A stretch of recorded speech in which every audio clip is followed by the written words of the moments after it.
मान लिया आज हम पढ़ेंगे बर्नौलीज थ्योरम। माना एक नॉन विस्कस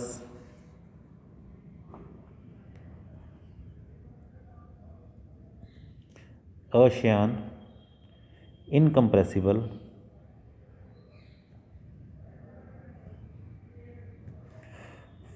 फ्लूइड जो है वो स्टेडी फ्लो कर रहा है किसी पाइप के अंदर। अश्यान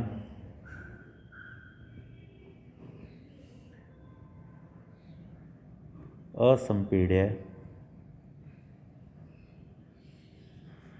द्रव एक धारा रेखीय प्रवाह के अंतर्गत किसी पाइप में से बह रहा है। मान लिया ये पाइप का क्रॉस सेक्शन कुछ इस तरह का है।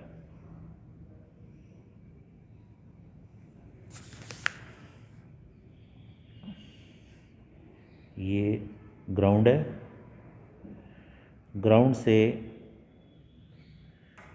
जो मीन हाइट है इस पी सरफेस की H1 है। A1 इसका क्रॉस सेक्शनल एरिया है और इसके अंदर जो फ्लूइड एंटर कर रहा है उसकी वेलोसिटी V1 के बराबर है। Q सिरा मीन हाइट H2 के बराबर है। क्रॉस सेक्शनल एरिया इसका A2 और जो लिक्विड इससे बाहर निकल रहा है उसकी वेलोसिटी, फ्लूइड की वेलोसिटी V2 के बराबर है।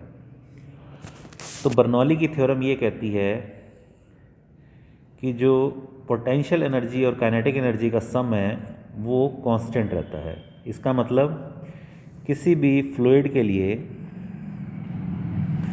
जो बर्नौली की थ्योरम है वो कंजर्वेशन ऑफ एनर्जी का रूप है। It is a form of conservation of energy for fluids. इसके अनुसार जो टोटल पोटेंशियल एनर्जी है और टोटल काइनेटिक एनर्जी है किसी भी फ्लूइड की वो कांस्टेंट रहती है अगर फ्लूइड नॉन विस्कस, इनकम्प्रेसिबल और स्टीम्ड लाइन फ्लो कर रहा है, स्टेडी फ्लो कर रहा है। जो पोटेंशियल एनर्जी टोटल है वो दो पोटेंशियल एनर्जी से मिलकर बनी होती है। एक तो प्रेशर एनर्जी और दूसरी potential energy plus kinetic energy. इसका मान क्या होगा?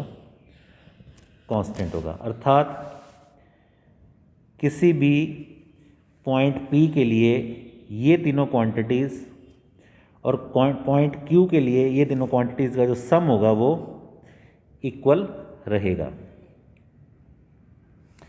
या लिक्विड के लिए देख रहे हैं तो मास की जगह अगर हम डेंसिटी यूज़ करें तो हमारे लिए डेरिवेशन करना आसान हो जाएगा। तो किसी भी फ्लूइड के लिए ये इक्वेशन कैसे लिखी जा सकती है?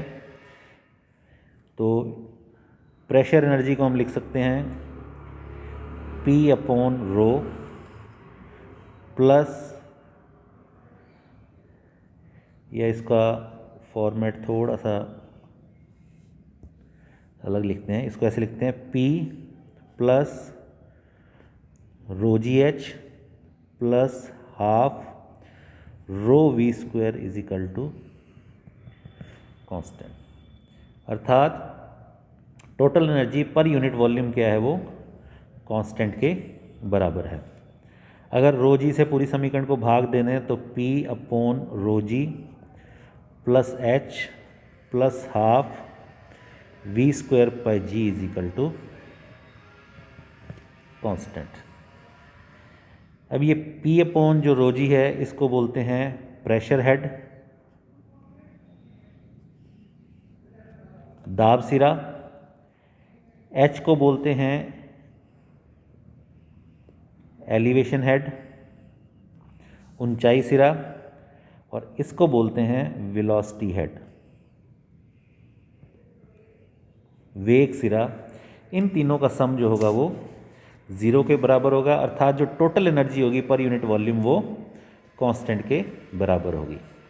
अब किसी बिंदु, किसी पॉइंट P के लिए अगर ये मान लिखें, ये P की जगह हम XY ले लेते हैं क्योंकि P प्रेशर से कंफ्यूज कर रहा है, और Q की जगह Y पॉइंट ले लेते हैं। ये X पॉइंट है और ये Y पॉइंट है। तो किसी भी पॉइंट X के लिए एनर्जी क्या आ जाएगी,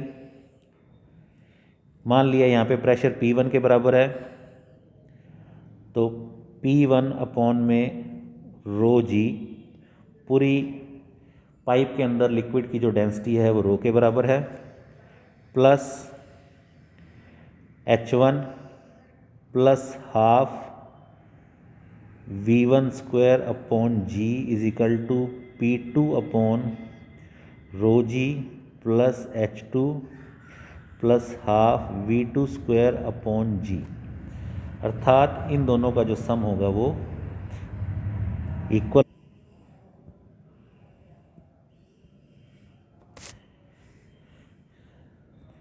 इस आर्टिकल को दोबारा देखेंगे।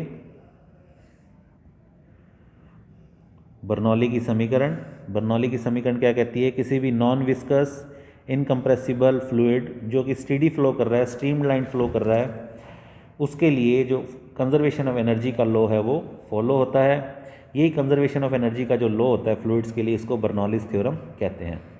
इसके अनुसार टोटल पोटेंशियल एनर्जी और टोटल काइनेटिक एनर्जी का जो सम होता है वो कांस्टेंट के बराबर होता है। टोटल पोटेंशियल एनर्जी दो फॉर्म के अंदर होती है, pressure energy and potential energy, और काइनेटिक एनर्जी को काइनेटिक एनर्जी से लिख के इसका टोटल सम किसके बराबर होगा, कांस्टेंट के बराबर होगा। क्योंकि फ्लूइड के अंदर मास की कंपैरिजन के अंदर हमें जो डेंसिटी होती है उसको डील करना इजी होता है, तो टोटल एनर्जी हम पर यूनिट वॉल्यूम कैलकुलेट कर लेते हैं। उसको अगर कांस्टेंट के बराबर रखें तो इक्वेशन क्या बनेगी, P plus rho G H plus half rho V square is equal to constant. अगर पूरी इक्वेशन को रो जी से डिवाइड कर दें तो P upon rho ji plus H plus half V square by ji is equal to constant.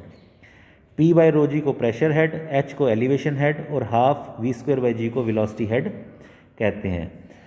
अगर किसी दो पॉइंट्स x और y के लिए इनका मान ज्ञात किया जाए तो इस समीकरण को हम इस तरह से लिख सकते हैं। मान लिया x बिंदु पर प्रेशर का मान P1 के बराबर है और y बिंदु पर प्रेशर का मान P2 के बराबर है।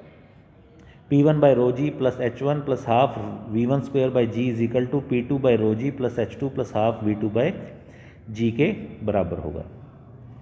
या इस समीकरण को इस फॉर्मेट में भी लिखा जा सकता है। अगर इस तरह का कोई हॉरिजॉन्टल पाइप लें जिसकी मीन हाइट हर्थ से बराबर है तो H1 का मान H2 के बराबर हो जाएगा।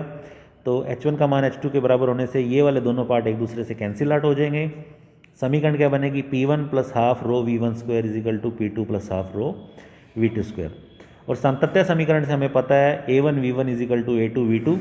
इन दोनों समीकरणों का यूज़ करके अगर रो 1 का मान रो 2 के बराबर है, यानी जो पाइप है उसके अंदर जो फ्लूइड फ्लो कर रहा है उसकी जो डेंसिटी है वो सेम है, तो हम ये दोनों समीकरणों का यूज़ करके किसी भी इक्वेशन को सॉल्व कर सकते हैं और अलग अलग पॉइंट्स पे वेलोसिटी में और प्रेशर के अंदर हम रिलेशन फाइंड आउट कर सकते हैं।